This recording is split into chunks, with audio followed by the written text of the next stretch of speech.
Hello, another video of me waffling along. Yes, indeed. This one's got quite a bit of me talking in it. Don't worry though, I've got some very cool cars coming up in the future. Gonna get out and do some proper filming, but just want to keep the channel ticking over, and also just want to speak about what pops into my head. And one of the topics that often comes up when you're speaking about these cars is all the bad press and all the reputation that precedes them. What is it all about, and why on earth does it exist? Is it justified? Personally, I don't think it is. And in this video, I'm going to delve into just why I don't think it's justified. So let's go.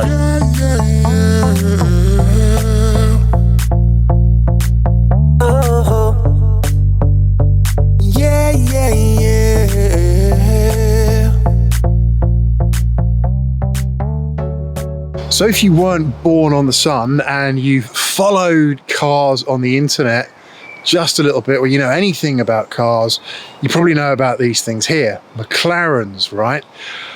And if you've done your digging, you've probably seen the amount of negative press that pops up on these things. There's a lot. All you need to do is just log on to Mother Google and offer up some searches, and she'll come back with a lot of negative press about these cars, right? And I don't think it's really fair, really justified, and I'll tell you for why. A lot of that reputation, a lot of the issues that you see relating to these cars online, I don't think they actually come from that many places. I think the effect we're seeing is that of influence on the internet, and some very specific people that have a lot of followers and therefore are able to create and generate that consensus online about these cars. And that really does cloud the car itself. It really does take the focus away from the car and probably pushes it a little bit more towards the experience. So what do I mean by that?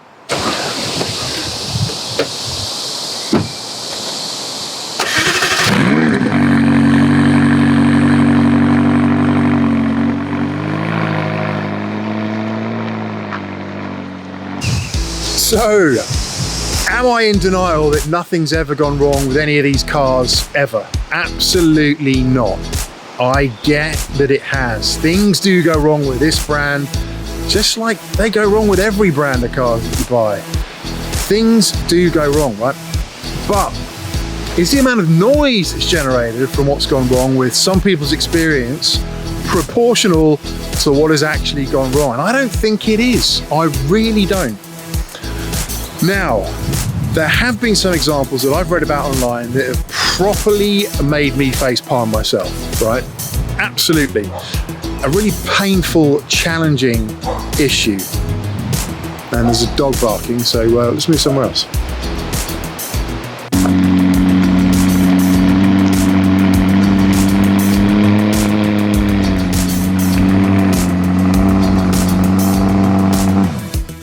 So back inside the studio now, where there is less dog barkage and I can cut to some other scenes to make my point a little bit more easily. But if you've ever been in the market for a McLaren and you've done your research, you've probably come across the rather unfortunate incident which occurred to two customers at McLaren Manchester, known as the McManchester incident or something along those lines. JM on Cars goes into a lot of detail about it on his channel. I'm not going to bother resurrecting that and running it through the mills again, through the press, but I am going to use that to make a point, and that is a point about customer service and the effect that that has on the reputation of a product that could be very, very good indeed, like I believe McLaren are. Now, let's look at Instagram specifically and accounts and people with a lot of followers, i.e. influencers on Instagram, right? They have a lot of power and they'll use that influence quite often to get a decent paycheck in. Now, my Instagram account has about minus 30 followers. So I don't have any influence. And if I did, I'd probably only use that influence to influence things that I genuinely believed in, right? And the feeling I get from what I've seen is people will influence things that they do not genuinely believe in for the sake of a bit of cash. Now, when you look at some of the online feedback and the online roasting that McLaren get, I think a lot of this stems from the rather unfortunate fallout of the odd comment that might have been made by somebody with a lot of influence. I'm not going to mention any names here, but there's plenty out there. And then you get this phenomenon that takes place where you have people who have literally no exposure to McLaren, have never owned one, probably never even sat in one, who've formed an opinion of the brand. And they'll then continue to spout that opinion for the brand online, based on hearsay. Maybe to try and make themselves look a bit more credible, to try and fit in, who knows, whatever it may be.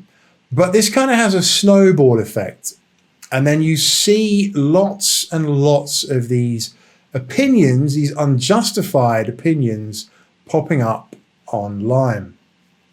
I would encourage anyone who already has an opinion on McLaren, who hasn't sat in one, who hasn't been out in one, to get out in one as soon as possible. And then reformulate an opinion about the product. Now, if you have an opinion about some of the customer service escapades that we've seen, I guess, that's fine, that's justified. But it's so important to not let that cloud your judgment of a product. If you're looking at a nice, juicy hamburger and you want to form an opinion on that hamburger, you're probably going to want to try it, right? You're going to want to taste it. And after said tasting experience, you'll formulate your opinion.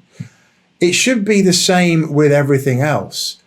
Unfortunately, though, you see a lot of people jumping on the bandwagon because they think it's cool to do so. And my advice would be, it's so important to formulate your own opinion about something. If you believe in something and you like it, don't be afraid to say you do, even if it's not cool. I found that out at school when I definitely was not cool. Probably still am not very cool, actually, to be fair. But for me, it is massively important that you formulate your own opinions based on your own experiences. Now, I know that you would probably look at reviews, etc., and do research, and that's other people's experiences and judgment about things and products, and that's fine to do so. But honestly, the best way of getting opinion on something is to try it for yourself, because what works for someone else might not work for you, and what doesn't work for someone else might really work for you. So again, hugely important to try it for yourself. Now, if we look at McLaren, yes, they've had their challenges, and I use that word challenge because it's a bit more positive and business speak, right? But every brand, every marque out there has had their problems.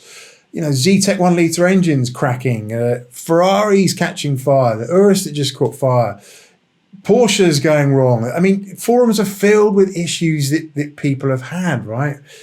So many issues. Each model of car has its own specific issues, its own foibles. It's part of the ownership experience. I don't think anything in life works exactly as expected, whether it's tech, whether it's cars, whether it's new build houses, whatever. We always have bad experiences, right? And I think you just have to accept that. And it's down to the manufacturer or the provider of that service to put things right. And if they do a bad job of that, well, then yeah, it's not so good. But it is just so important for you to get out there and form your own experience and thus your own opinions on things. Now, McLarens are still hand-built, and when you hand-build something, the possibility of introducing errors does unfortunately increase. Unlike if something's fully automated, robots don't tend to go wrong unless they break down, but they do the same thing every time without fail.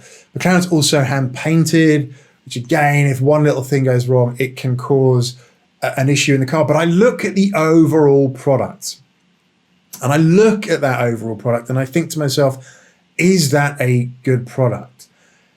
Is it fun? Does it give me a sense of enjoyment? And absolutely, yes, it does. The 570 is such a good, fun car to drive. It's beautifully fast, handles wonderfully, and is just an enthralling experience. And there's just something about it that is, I find, so much more raw than some of the other experiences I've had in other cars. So again, if you can get out and want to experience this for yourself, you really should do so. Now, are we going to see an improvement in the overall, what we call build quality with McLaren? And this is things like maybe panel fitment, things going wrong. And I will do an episode of the things that have gone wrong in my McLaren. It's not going to be a long episode, unfortunately, but it's worthy of talking about in a video. But for me, just the product comes down to a fantastic product. And I have to say, my customer service experience at Ascot has also been brilliant. Guys there have been fantastic, and I cannot stress that enough. So I just wanted to talk about that, really, because it's important to me, and it should be important to you. Don't let yourself be influenced unless you've done your research and experienced things for yourself. The influence should make you want to try something. The influence shouldn't make you want to formulate an opinion on something because somebody else has said it. At least that's what I think anyway, and that's my opinion on it. Hopefully you've got your opinion too. That's it for now. Catch you on the next one, which should be out and about in a car again. Fingers crossed. See you soon. Bye for now.